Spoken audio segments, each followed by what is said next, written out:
आकाशवाणी दिल्ली से प्रस्तुत है कार्यक्रम स्वास्थ्य पत्रिका हमारी सेहत। स्वास्थ्य पत्रिका के सभी श्रोताओं का हार्दिक स्वागत, अभिनंदन। स्वीकार करें शालिनी मित्तल का नमस्कार। आज की जानकारी बहुत जरूरी है हम सबके लिए। हमारे शरीर में जो बहता है रक्त, जो हमें देता है जीवन, रक्तदान एक महादान कहा जाता है। क्यों जरूरी है रक्तदान करना, ये सारे विषयों पर हम गहन बातचीत करेंगे हमारे विशेषज्ञ से। तो आज का विषय है रक्तदान क्यों जरूरी। इस विषय पर अधिक जानकारी देने के लिए हमारे साथ हैं डॉक्टर सुभाष गोयल, जो जनरल सर्जन हैं और 84 बार रक्तदान कर चुके हैं। तो सबसे पहले तो हमारी तरफ से बहुत बहुत कॉन्ग्रेचुलेशंस। तो कार्यक्रम की शुरुआत, पहला प्रश्न मेरा यही होगा कि रक्तदान की आवश्यकता है क्यों? मैम, ऐसा है कि रक्तदान जो है एक मरते हुए आदमी को, जिसका जीवन खत्म हो रहा है खून की कमी से, मान लो कोई दुर्घटना हुई, एक्सीडेंट हुआ और उसे अर्जेंट रक्त की जरूरत पड़ी, तो रक्तदान देने में जरा भी नुकसान नहीं होता जिसने रक्तदान दिया है उसको, बल्कि और खुशी होती है। सबसे बड़ी बात है कि देने वाले का जरा भी नुकसान नहीं, उसको फायदे ही फायदे। अच्छा, देने वाले के बहुत फायदे। तो मैं यही जानना चाहूंगी कि सबसे पहले कि फायदे क्या है, बताएं। देखिए मैम, रक्तदान करने से सबसे बड़ा फायदा, एक मैं बहुत छोटा सा एग्जांपल देता हूँ आपको, कि कहते हैं जो हृदय रोग हैं, हार्ट संबंधित जो शिकायतें, प्रॉब्लम्स हैं, वो यंग फीमेल्स में, एडल्ट फीमेल्स में जब तक उनको मेंस्ट्रुअल ब्लीडिंग होती है तब तक बहुत कम होती है। जबकि जेंट्स में ये जो हार्ट की प्रॉब्लम उनको कहीं ज्यादा है फीमेल की बनस्पति, फीमेल की अपेक्षा। कारण क्या कि फीमेल में जो माहवारी होती है, जो ब्लड लॉस है, उससे उनके शरीर में काफी बदलाव आते हैं। और सबसे बड़ा बदलाव है कि हार्ट पे लोड कम पड़ता है, हार्ट पे प्रेशर कम पड़ता है और उनको हृदय रोग काफी कम होते हैं एक लेडीज में जेंट्स की अपेक्षा। हालांकि एक फीमेल में हार्मोन एस्ट्रोजन है, वो भी एक कारण है, हार्ट प्रॉब्लम कम करता है। मगर जेंट्स में देखा गया है कि यंग एज में, एडल्ट एज में, 50 साल से पहले जेंट्स में हार्ट की प्रॉब्लम कहीं ज्यादा होती है स्त्रियों की अपेक्षा। हृदय रोग संबंधित जेंट्स में काफी कम हो जाएंगे जी। एक नंबर 2, कैंसर भी कुछ ऐसे होते हैं जो ज्यादा आयरन के लोड के होने से, जिगर का, लीवर का कैंसर, आंतों का कैंसर, ये कैंसर भी रक्तदान करने वाले को अपेक्षाकृत कम होते हैं। तीसरा में कई बार जो मोटापा भी कहते हैं, ये रक्तदान होने से, रक्तदान करने से मोटापा भी कम होता है। और ये भी देखा गया है मैम कि जब रक्तदान होता है तो जो बोन मैरो है, जहाँ से जो है जो हमारी आरबीसी, लाल रक्त कणिकाएं या सब बनती हैं, उसमें और ताजगी आती है, स्फूर्ति आती है, उसमें और जो है प्रोडक्शन का रेट बढ़ जाता है, उसमें और जो है न्यूली फॉर्मेशन होता है, तो ब्लड का जो है सर्कुलेशन की स्पीड भी बढ़ जाती है। तो ये श्रोताओं को मैं बताना चाहता हूँ कि बहुत सी बीमारियों को रक्तदान जो है करने से बहुत सी बीमारी में सुधार होता है, बहुत सी बीमारी में फायदा होता है। डॉक्टर साहब, आपसे ये बहुत अच्छी जानकारी हमें मिली और हम श्रोताओं के साथ साझा कर रहे हैं इस समय, क्योंकि रक्तदान करने से जिसको रक्त दिया जाता है उसको फायदा होता है, उसकी जान बचती है, ये सब हम जानते हैं। लेकिन जो करता है उसको भी फायदा होता है, ये बातें जो है बहुत सारे श्रोता नहीं जानते हैं, हम भी नहीं जानते थे। और आपने जिस तरह से बताया कि बहुत सारी बीमारियों में आपको उसमें फायदा होता है, कैंसर भी बोला आपने, मोटापा बोला, इसके अलावा आपने बोन मैरो के लिए भी बताया कि नया रक्त बनता है। रक्तदान के साथ जो मिथ्स जुड़ी हुई हैं कि शरीर में वीकनेस आ जाती है, उसको कहाँ तक सही मानते हैं? मैम, कोई वीकनेस नहीं आती रक्तदान करने से। तो और दिमाग में जो है एक आपको एनर्जी मिलती है कि मैंने एक मरते हुए लोग को बचाया। आपका तो कुछ नहीं गया, मगर जो मरते हुए किसी शख्स को बचाया तो आप उस चीज को जिंदगी भर याद रखेंगे। और अधिकतर वो परिवार वाले भी आपके आगे नतमस्तक होते हैं कि देखो जी, हमारे परिवार के इस शख्स को इसने बचाया, ना कोई जान ना कोई पहचान, और जरा सा रक्तदान किया है। और इससे बड़ा तो पुण्य का काम नहीं है, देने वाले को कोई नुकसान नहीं है। और फिर एक बात मैं दोबारा रिपीट कर रहा हूँ कि हृदय रोग संबंधित बीमारियां रक्तदान करने वाले को काफी कम होती हैं। इस चीज पे सब लोग गौर करें और रक्तदान के लिए ज्यादा से ज्यादा कोशिश करें। जी, ये बहुत बहुत बड़ी बात आपने बोली कि रक्तदान करने से हृदय को भी हमारे फायदा होता है। और आजकल हम देख रहे हैं कि बहुत कम एज में हार्ट अटैक्स हो रहे हैं और उससे यंग डेथ्स हो रही हैं। तो अगर आपकी बात माने और रक्तदान करें तो शायद इस दिशा में भी फायदा हो सकता है, अपने स्वास्थ्य को भी इम्प्रूव किया जा सकता है। डॉक्टर साहब, ये भी बताएं कि रक्तदान से कितने लोग लाभान्वित होते हैं अगर एक पर्सन रक्तदान करता है? देखिए मैम, रक्तदान में अलग अलग तरीके होते हैं। अगर किसी शख्स का एक्सीडेंट में पूरा खून निकला है, कंप्लीट जो है लॉस है ब्लड का, तो हम कहते हैं पूरा रक्त देना है, complete blood donation is required. पूरा ब्लड देना है उसमें सब चीज़ आनी है। उसी रक्त में अगर किसी को खून की ज़्यादा कमी है, बहुत ज़्यादा एनीमिया है, उसको जो है जो खून की लाल कणिकाएं हैं वो हमारे शरीर में ऑक्सीजन ले जाती हैं। अगर उसमें खून की ज़्यादा कमी है, आरबीसी काफ़ी कम है, सीवियर एनीमिया है, तो उसमें हम सिर्फ उसको पैक्ड सेल वॉल्यूम मतलब आरबीसी देते हैं, बाकी चीज़ें किसी और मरीज को हम दे सकते हैं। तीसरा, जैसे किसी कारण से डेंगू बुखार हुआ जिसमें प्लेटलेट्स की मात्रा कम हो जाती है, उस पेशेंट में ब्लीडिंग डिसऑर्डर हो जाते हैं, उसके कई जगहों से खून अपने आप बहना शुरू हो जाता है, उस केस में रक्त का एक हिस्सा है ब्लड प्लेटलेट्स, वो हम उसको जो है डोनेट कर सकते हैं। तो एक ब्लड से हम पूरा ब्लड दे सकते हैं, उसी ब्लड से हम पैक्ड सेल वॉल्यूम दे सकते हैं जो कि आरबीसी होती हैं मेनली, उसी ब्लड से हम प्लेटलेट्स दे सकते हैं, उसी ब्लड से हम प्लाज्मा दे सकते हैं। अगर किसी को क्लॉटिंग डिसऑर्डर्स है तो उसमें प्लाज्मा दिया जाता है, और जो कि ये प्लाज्मा जैसा आपने सुना होगा अच्छी तरह, जो कोविड गया है अभी उसमें लोगों ने प्लाज्मा ही डोनेट किया है और कई मरते हुए मरीजों को बचाया है। डॉक्टर साहब ये भी बताइए, आपने बताया कि रक्तदान करने वाले को भी फायदा होता है, कितनी बार आप औसतन एक साल में एक आदमी रक्तदान कर सकता है या उसे करना चाहिए? देखिए मैम, कायदे में तो वो 4 बार तक कर सकता है, मगर 4 बार कई बार लोगों को लगता है ये तो बहुत ज़्यादा है। मैं जो आजकल कर रहा हूँ पिछले 10 साल से 3 बार कर रहा हूँ साल में, मगर 2 बार तो उसे करना ही चाहिए। अगर वो चाहता है कि उसका हृदय अच्छी तरह से काम करे, उसको कैंसर की संभावना कम हो, कई बार ब्लड प्रेशर जो बढ़ा हुआ है वो भी कई बार नीचे आ जाता है, और कई लोग जो मोटे हैं उनका थोड़ा मोटापा भी कम हो जाता है, तो साल में 2 बार तो उसे अवश्य रक्तदान करना चाहिए कि वो 3 बार ना करे। मैं पिछले 10 साल से 3 बार रक्तदान कर रहा हूँ। और कितना गैप होना चाहिए 2 रक्तदान के बीच में? कम से कम 3 महीने का गैप होना चाहिए। बाकी तो ऐसा कोई वो बात नहीं है, उसमें जो है जो शख्स हो ब्लड देने वाला वो हेल्दी होना चाहिए, उसमें कुछ प्रॉब्लम्स जी, मुझे यही पूछना था कि जैसे आपने बोला सबको करना चाहिए, पर क्या ऐसे भी कुछ लोग हैं जो रक्तदान नहीं कर सकते हैं, कोई मेडिकल कंडीशंस? मैम, किसी में अगर लीवर में इन्फेक्शन जैसे हेपेटाइटिस, लीवर में हेपेटाइटिस सी है, हेपेटाइटिस बी है, या कुछ और HIV इन्फेक्शन है, वो रक्तदान नहीं कर सकते किसी भी हालत में। या जिसमें खून की खुद कमी है तो वो रक्तदान के लायक नहीं है। वो पर्सन जो भी रक्तदान करेगा वो स्वस्थ होना चाहिए, वो हेल्दी होना चाहिए, तभी रक्तदान कर सकता है। तो रक्तदान करने से पहले क्या ये टेस्ट करे जाते हैं? जी हाँ, रक्तदान करने से पहले टेस्ट करे जाते हैं, तभी उस शख्स का ब्लड लिया जाता है। जी, तो डॉक्टर साहब, इतनी बार आपने रक्तदान किया, इसके कुछ ऐसे अनुभव होंगे जो हमारे साथ, हमारे श्रोताओं के साथ आप बांटना चाहेंगे? देखिए मैं झांसी मेडिकल से मैंने अपना MBBS किया है, झांसी मेडिकल से मैंने अपना MS किया है। 79 की बात है, जब मैं मेडिकल कॉलेज में मेरी एंट्री हुई, जब एडमिशन हुआ, तो उसके कुछ ही महीने बाद वहाँ पे मरीज लाया गया। वो यंग लड़का था, करीब 18 साल का, और उसका एक्सीडेंट में काफी ब्लड लॉस हो गया था, और उसके रिश्तेदारों का कोई उस समय अता पता नहीं था। तो पहली बार मैंने उस शख्स को अपना ब्लड दिया, तो लोगों ने ताज्जुब किया। क्या उम्र रही थी उस समय? उस समय मेरी उम्र थी मैम 18 साल। आपकी उम्र? हाँ, मेरी 18 साल उम्र थी, क्योंकि हम लोग का मेडिकल कॉलेज में एंट्री हुई थी जस्ट 2-3 महीने पहले जी। और जब मैंने ब्लड दिया, उसके अगले दिन उसके सब रिश्तेदार ढूंढते हुए आए, तो उसमें तो एक आदमी मेरे पैर छूने लगे। मैंने कहा नहीं, आप तो मेरे से बहुत बड़े हो। कहते नहीं, आपने उसको बचा लिया। तो मैंने कहा नहीं, ऐसा कुछ नहीं है। उसके बाद मेरे दिमाग में और दिल में जुनून आया कि मैं कभी रक्त की कमी से किसी को मरने नहीं दूंगा। तो जहां मुझे मौका मिला मैंने ब्लड दिया, डोनेट किया, और 3 बार तो ऐसा हुआ कि मैंने रक्तदान करने के बाद उस मरीज का खुद ऑपरेशन किया, क्योंकि उसमें मरीज की रक्त की बहुत जरूरत थी, इमरजेंसी ऑपरेशन करना था, कहीं मिल नहीं रहा था। मैंने कहा मैं रक्त दे रहा हूँ, मैं ब्लड डोनेट कर रहा हूँ। उसके बाद मैंने ऑपरेट किया। 3 केस ऐसे मेरे नॉलेज में अच्छी तरह याद है मुझे। तो मतलब आपने उस समय रक्तदान भी किया और उसके बाद ऑपरेट भी किया? जी जी जी।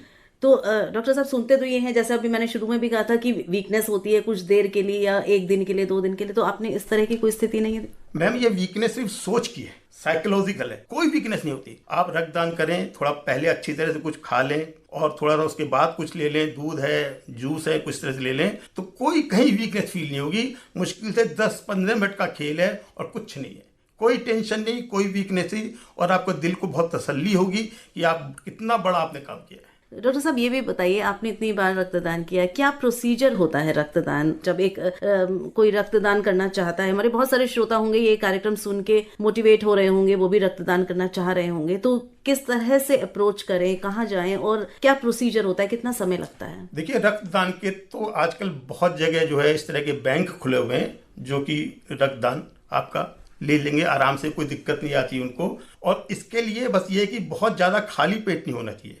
आप कुछ अच्छी तरह नाश्ता कर लें, या अच्छी तरह कुछ लिक्विड डाइट ले लें, जिससे थोड़ा सा आपके जो है ब्लड में, बॉडी में वॉल्यूम ब्लड का थोड़ा सा फ्लूइड का बढ़ जाए। और उसके बाद आपको वो सीधे लिटा के एक निडल लगा देंगे आपके हाथ में, वहाँ से ब्लड आएगा, 10-12 मिनट में ब्लड आपका कलेक्ट कर लेंगे और उसके बाद जो है वो आपको बैठा देंगे और कोई टेंशन नहीं, कोई दिक्कत नहीं, कोई वीकनेस नहीं फील। जी, तो बहुत सारी जानकारियां आज हमें डॉक्टर सुभाष गोयल जी से मिली कि रक्तदान क्यों जरूरी है और कितनी आसानी से हम रक्तदान करके अपनी भी हेल्थ इम्प्रूव कर सकते हैं और जिसको आप दान देते हैं उसकी तो जिंदगी बचा ही सकते हैं। डॉक्टर साहब के बारे में हम अपने श्रोताओं से एक बात और साझा करना चाहेंगे कि आप सिर्फ एक बहुत अच्छे सर्जन ही नहीं हैं, एक डॉक्टर ही नहीं हैं, बल्कि एक बहुमुखी प्रतिभा के धनी भी हैं। आप एक कवि हैं, एक कहानीकार हैं, आप कविताएं लिखते हैं, कहानियां लिखते हैं और ये दो चीजों का जो मिलन हुआ है आपके एक तो होता है कि आपका पेशा और एक है आपके अंदर के जो उद्गार है जिनको आप कलम के माध्यम से लिखते हैं। तो आप मुझे ये बताएं कि ये जो आपके अंदर जुनून हुआ कविताएं लिखने का, कहानियां लिखने का, ये कब से हुआ? मैम ये मेरा जुनून जो है बहुत बचपन से था, मगर किसी परिस्थितिवश कारणवश जो है ये मैंने कुछ साल के लिए रोक दिया था और दोबारा मैंने नए सिरे से इसमें आया हूँ मैं। और मेरा रुझान मेडिकल फील्ड में तो है ही है और साहित्य की तरफ भी काफ़ी रुझान है मेरा। मेरे बहुत अच्छे देशभक्ति के गीत लिखे हुए हैं, हर तरह के गीत लिखता हूँ मैम, हास्य कवि भी हूँ, हर तरह के गीत लिखता हूँ और मैं चाहता हूँ जो है इसमें भी थोड़ा सा अपना जो है मैं प्रयास करो। बिल्कुल बिल्कुल, और हम अपने श्रोताओं को जरूर आपकी कुछ कविताएं इस कार्यक्रम के माध्यम से कोशिश करेंगे कि पहुंचे उन तक। डॉक्टर साहब ये बताइए कि एक बार में कितना ब्लड डोनेट किया जा सकता है? देखिए मैडम, आजकल जो ब्लड डोनेशन है वो करीब 450 ml लेते हैं, 450 ml, कहीं कहीं 350 ml भी लेते हैं, 350 ml और 450 ml, जबकि बॉडी में ब्लड का अमाउंट, बॉडी में ब्लड की मात्रा बॉडी वेट के 7 से 9% होता है। मान लो एक शख्स का वजन 100 किलो है तो उसके बॉडी में 7 से 9 लीटर ब्लड होगा और 7 से 9 लीटर ब्लड में अगर उसका 450 ml ब्लड निकाल लिया जाए तो समझिए कुछ भी नहीं निकाला गया। तो इसीलिए रक्तदान देने से जो वीकनेस वाली जो भ्रांति है लोगों को बिल्कुल गलत है, क्योंकि इतना ज्यादा ब्लड है बॉडी के अंदर और इतना से उससे ज्यादा ब्लड तो हमारे पैरों में इकट्ठा रहता है, कलेक्ट रहता है, जो कि यूज में नहीं है। और उल्टी बात है, अगर मैं ब्लड दिया तो वो ब्लड निकल के यूज में आएगा और बॉडी में ब्लड सर्कुलेशन और बढ़िया हो जाएगा। तो इसलिए जितना हम ब्लड जो है डोनेट करते हैं वो तो कुछ भी नहीं है जो हमारी बॉडी में ब्लड का अमाउंट है। तो जैसा मैंने बताया श्रोताओं को कि आप लिखते भी बहुत अच्छा है, तो कुछ पंक्तियां हो जाएं, कार्यक्रम समाप्त करें उससे पहले। जी, मैंने इसी पे एक लाइन लिखी है 2-4 कि साल में 2 बार खून दें जरूर, साल में 2 बार खून दे जरूर, शरीर के बहुत से विकार हो जाएंगे दूर। शरीर में जो बहुत से रोग हैं इनसे दूर हो जाएंगे, जैसे हार्ट प्रॉब्लम है, कुछ कैंसर्स हैं, वेट कम हो जाएगा और शरीर के बहुत से विकार हो जाएंगे दूर। स्वस्थ मन और स्वस्थ तन और मिले खूब सम्मान, स्वस्थ मन और स्वस्थ तन मिले खूब सम्मान, जब बचाओगे तुम किसी मरते हुए की जान, जब बचाओगे तुम किसी मरते हुए की जान। आपका कुछ नुकसान नहीं है मगर एक जिंदगी बच गई और उसका परिवार बच गया और आपको कितनी जो है आपको वाई मिलेगी आप इसका अंदाज नहीं कर सकते। बहुत अच्छी बात आपने कविता के माध्यम से भी बोली है और इस कार्यक्रम के माध्यम से भी हमारे बहुत सारे श्रोता जो इससे जुड़े हैं उन्हें आज जरूर इस बात का एहसास हुआ होगा कि रक्तदान वो क्यों करें, क्यों जरूरी है सबके लिए, अपने लिए भी। और आगे हमें उम्मीद है कि हमारे श्रोता जाएंगे, रक्तदान करेंगे, दूसरों की जान बचाएंगे और अपना स्वास्थ्य लाभ भी लेंगे। तो हमारे साथ रहे इस कार्यक्रम में डॉक्टर सुभाष गोयल जो जनरल सर्जन हैं और आज हमने आपसे जानकारी ली रक्तदान क्यों जरूरी पर। तो आप डॉक्टर साहब स्टूडियो में आए और इतना समय निकाला हमारे श्रोताओं से बातचीत करी, इसके लिए बहुत बहुत धन्यवाद मैडम आपका और श्रोताओं का। बहुत ध्यान से मेरी बात सुन रहे हैं, बहुत बहुत धन्यवाद। आप सुन रहे हैं कार्यक्रम स्वास्थ्य पत्रिका हमारी सेहत। कार्यक्रम में आगे सुनिए एक विशेष भेंटवार्ता। वृद्धावस्था में दांतों की समस्या, दंत चिकित्सक डॉक्टर गौरव शर्मा से बात कर रहे हैं कमल किशोर। आइए सुनते हैं ये भेंटवार्ता।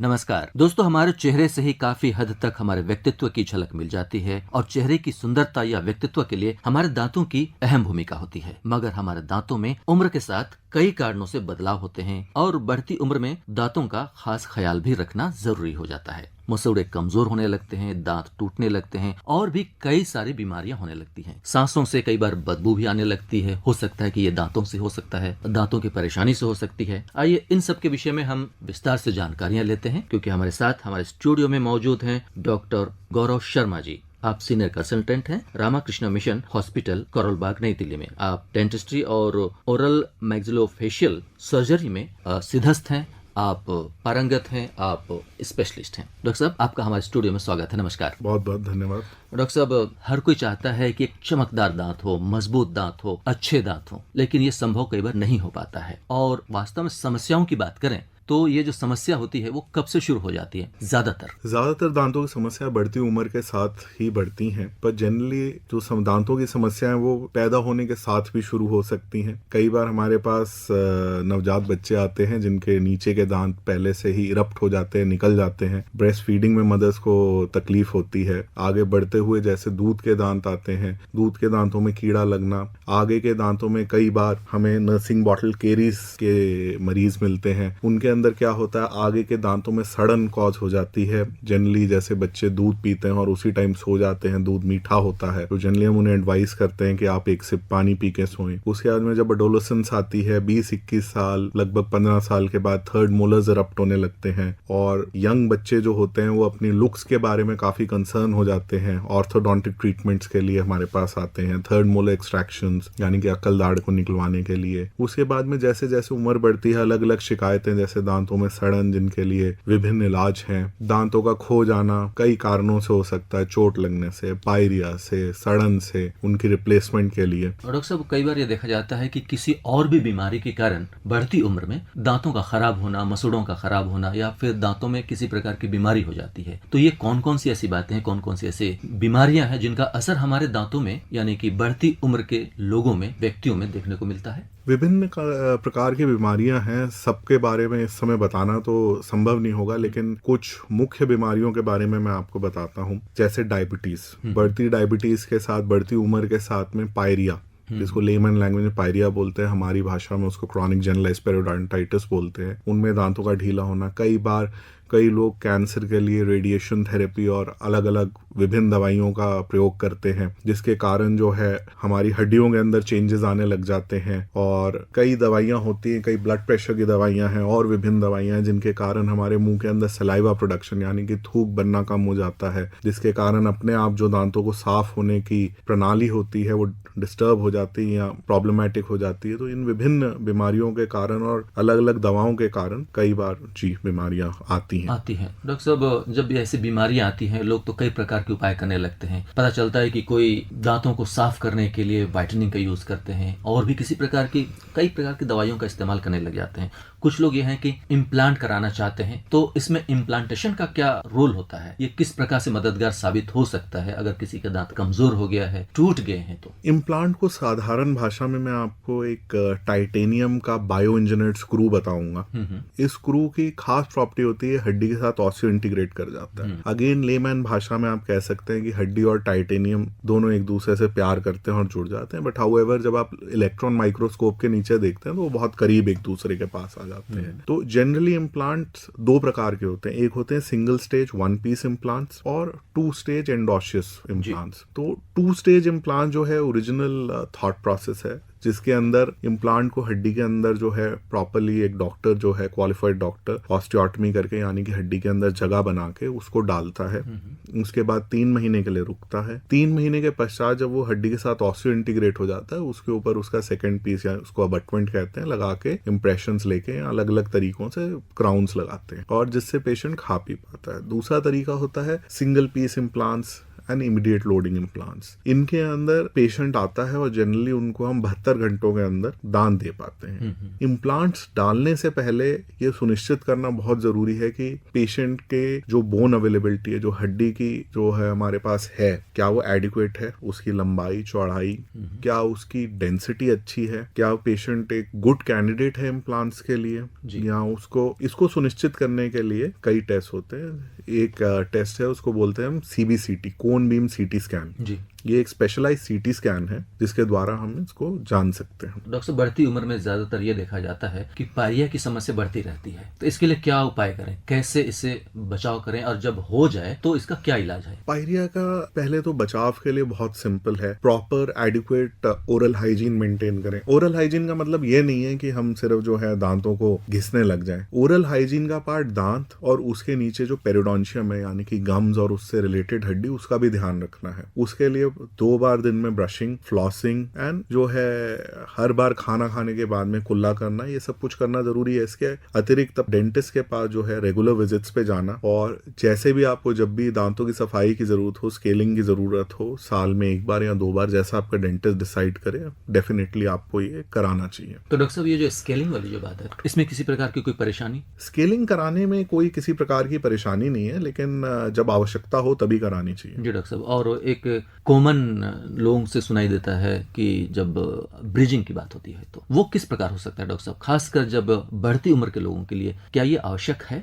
ब्रिज एक सब्स्टिट्यूट है आपके नेचुरल दांतों के लिए। जब आप नेचुरल दांतों को खो देते हैं किसी अलग अलग विभिन्न किसी भी कारण से, ब्रिज एक स्टैंडर्ड शब्द है। आप नदी के ऊपर एक ब्रिज को समझिए, आपके नदी के आगे पीछे दाएं बाएं दोनों तरफ पिलर होने चाहिए, तभी ब्रिज हो सकता है। जी। उनके सपोर्ट से आपके मिसिंग दांतों को कंप्लीट किया जा सकता है। तो डॉक्टर साहब, बढ़ती उम्र में ये भी देखा जाता है कि लोग चूंकि दांत कमजोर होते हैं, मसूड़े कमजोर हो जाते हैं, जिनके टूट जाते हैं, चाहते हैं कि भाई मैं सुंदर देखूं, ठीक ठाक रहूं, खाना पीना ठीक ठाक हो सके, तो उसके लिए वो डेंचर भी बनवाने की कोशिश करते हैं, डेंचर बनवाते हैं, लगवाते हैं। ये कहाँ तक सक्सेस है और क्या इसमें क्या क्या प्रक्रिया होती है? डेंचर जो है सबसे पुराना तरीका है दांतों की रिप्लेसमेंट का, बहुत ही कारगर तरीका है। अब से काफी समय पहले, अगर आप जनरली 10 साल पहले भी मुझसे बात करें तो हमारे पास डेंचर के बहुत पेशेंट्स आते थे, क्योंकि वो अपने लगभग सारे दांतों को लूज कर देते थे। और इम्प्लांट से एक बहुत एक्सपेंसिव जो है ट्रीटमेंट है, मासेस के लिए शायद अभी भी हिंदुस्तान में सूटेबल नहीं है अपने एक्सपेंसेस के कारण। और ये देखा गया है कि जो न्यूट्रिशनल स्टेटस है पेशेंट्स की, जो बिना दांतों के हैं और जो लोग दांत रिप्लेस करा लेते हैं, उनके अंदर मच बेटर होता है। और इसमें क्या कुछ कभी समय समय पर इसके बदलाव भी करने चाहिए? बिल्कुल,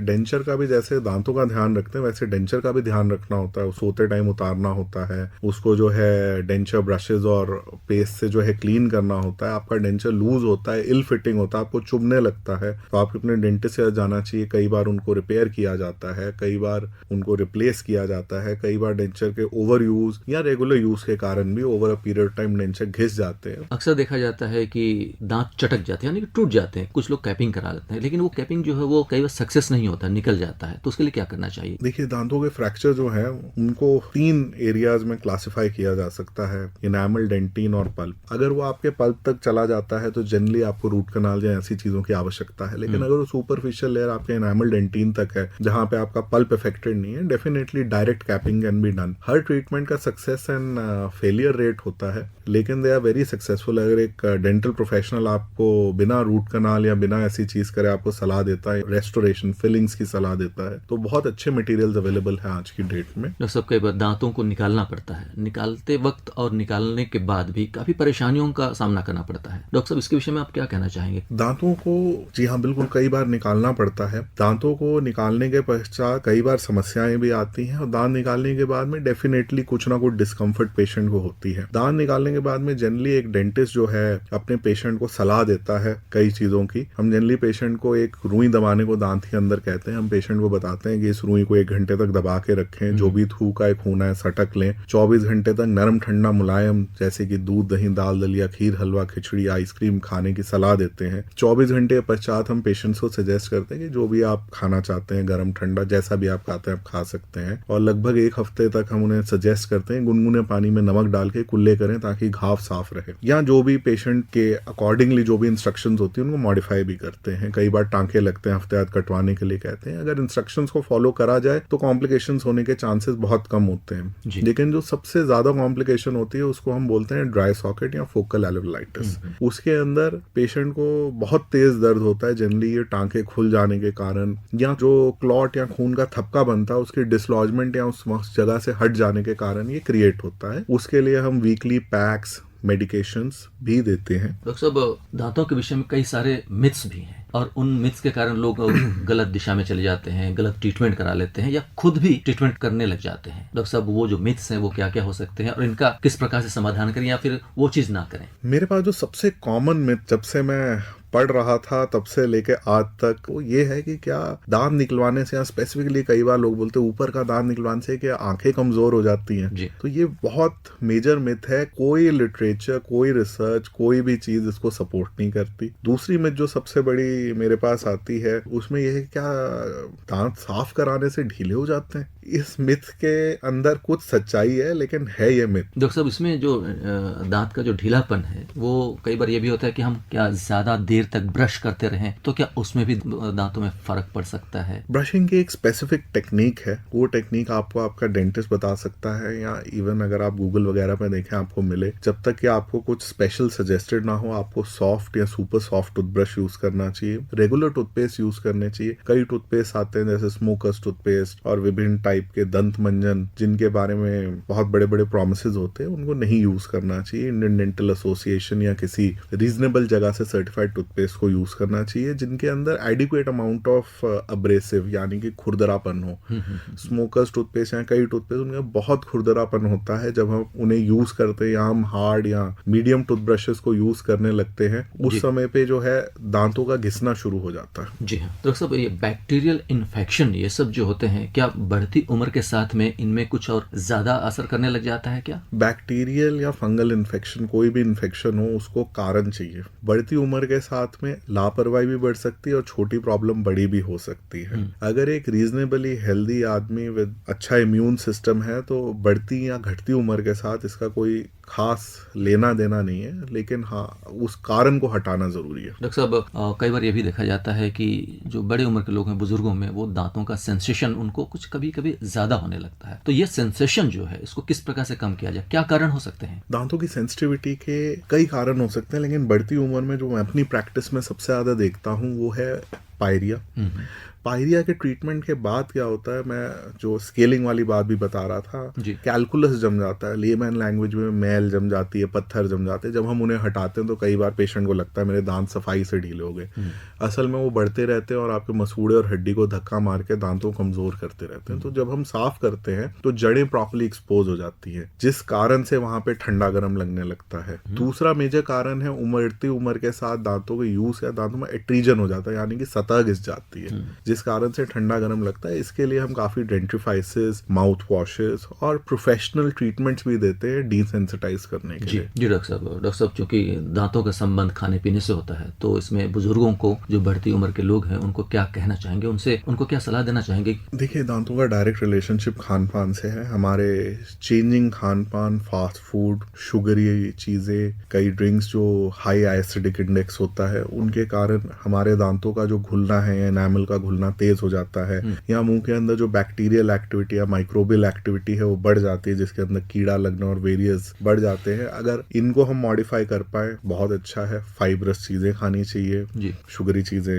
डेफिनेटली कम खानी चाहिए, लेकिन हम जो भी खाते हैं उसके बाद में कम से कम हमें सफाई करना, कुल्ला करना और प्रॉपर ओरल हाइजीन मेंटेन करना, और कोई प्रॉब्लम दिखते ही अपने नजदीकी डेंटिस्ट के पास जाना। जी डॉक्टर साहब, एक समस्या ये हो जाती है कि कब कब हमें डॉक्टर के पास विजिट करने चाहिए? रूटीन चेकअप आपको जनरली तो जो आपका प्रोफेशनल बोले follow-ups, otherwise twice in a year more than adequate है। जी डॉक्टर साहब, तो डॉक्टर साहब आपने इतनी सारी जानकारियां दी। अब चलते चलते अपने बुजुर्गों को, अपने जो सुन रहे हैं श्रोताओं को, आप दांतों के विषय में और समस्याओं के विषय में, इलाज के विषय में क्या संदेश देना चाहेंगे, क्या कहना चाहेंगे आप? मैं कहना चाहूंगा मोस्ट इम्पॉर्टेंट पार्ट है, सबसे इम्पॉर्टेंट इसके अंदर ये है कि हम प्रॉपर ओरल हाइजीन मेंटेन करें, दिन में 2 बार ब्रश करें, कोई तकलीफ होने पे अपने नजदीकी क्वालिफाइड डेंटिस्ट के पास जाएं, ओवर द काउंटर जो मेडिकेशंस अवेलेबल हैं जब तक आपको ठीक लगे आप यूज करें, रेगुलर डेंटल विजिट्स पे जाएं, जैसा आपका प्रोफेशनल कहे, डेंटल प्रोफेशनल कहे, उसको फॉलो करें। जी डॉक्टर साहब आप हमारे स्टूडियो में आए, आपने इतनी सारी जानकारियां दी, अपने बुजुर्गों को, अपने श्रोताओं को, बढ़ती उम्र के लोगों को आपने इतनी सारी बातें बताई, जानकारी दी। इससे जरूर अपने श्रोता मित्रों को, सुनने वालों को जरूर फायदा होगा। आपका बहुत बहुत धन्यवाद। बहुत बहुत धन्यवाद। वृद्धावस्था में दांतों की समस्याएं। अभी आप दंत चिकित्सक डॉक्टर गौरव शर्मा से ली गई भेंटवार्ता सुन रहे थे। इसी के साथ स्वास्थ्य पत्रिका हमारी सेहत का आज का अंक समाप्त होता है। फिर मिलेंगे अगली बार, तब तक स्वीकार करें हमारा नमस्कार। अभी आप आकाशवाणी दिल्ली से सुन रहे थे कार्यक्रम स्वास्थ्य पत्रिका हमारी सेहत। कार्यक्रम की प्रस्तुतकर्ता थी शालिनी मित्तल।